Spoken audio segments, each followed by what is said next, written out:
Meaning of Harry Secombe. Harry Secombe. Harry Secombe. Harry Secombe.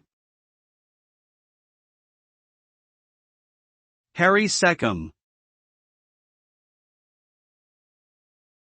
Harry Secombe was a Welsh entertainer who rose to fame as one of the Goons, a comedy group in the 1950s.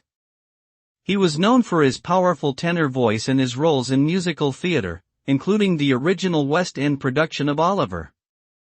Secombe also appeared on television and radio, hosting various programs and collaborating with other comedians.